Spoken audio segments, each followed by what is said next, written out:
बुआ रानी तू बंद कर पल्ला, मोहल्ले से गए दुल्हे। बुआ रानी तू बंद कर पल्ला, मोहल्ले से गए दुल्हे। बुआ रानी तू बंद कर पल्ला, मोहल्ले से गए दुल्हे। दुल्हे के पापा बाराते गए हैं, दुल्हे के पापा बाराते गए हैं। मम्मी रानियों के मची गईल हल्ला, मोहल्ले से गए दुल्हे। मम्मी रानियों के मची गईल हल्ला, मोहल्ले से गए दुल्हे। बुआ रानी तू बंद कर पल्ला, मोहल्ले से गए दुल्हे। बुआ रानी तू बंद कर पल्ला, मोहल्ले से गए दुल्हे। दुल्हे के चाचा बाराते गए हैं, दुल्हे के चाचा बाराते गए हैं। चाची रानियों के मची गईल हल्ला, मोहल्ले से गए दुल्हे।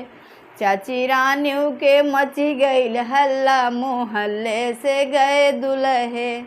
बुआ रानी तू बंद कर पल्ला, मोहल्ले से गए दुल्हे। बुआ रानी तू बंद कर पल्ला, मोहल्ले से गए दुल्हे।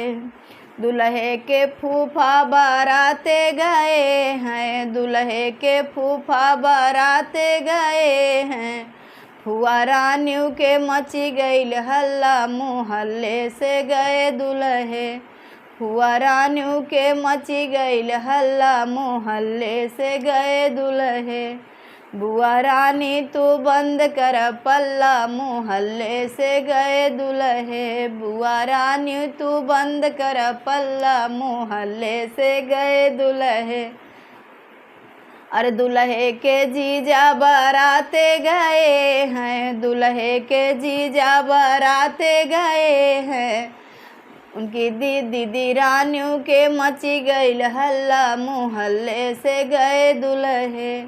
दीदी रानियों के मची गईल हल्ला, मोहल्ले से गए दुल्हे। बुआ रानी तू बंद कर पल्ला, मोहल्ले से गए दुल्हे। बुआ रानी तू बंद कर पल्ला, मोहल्ले से गए दुल्हे। तो स्वागत है अपने YouTube चैनल पर आप सबकी। रेनू पांडे कैसा लगेगा कमेंट ज़रूर करिएगा। अच्छा ऐसी है कि आप सबको ज़रूर ये गीत अच्छा लगा होगा। धन्यवाद।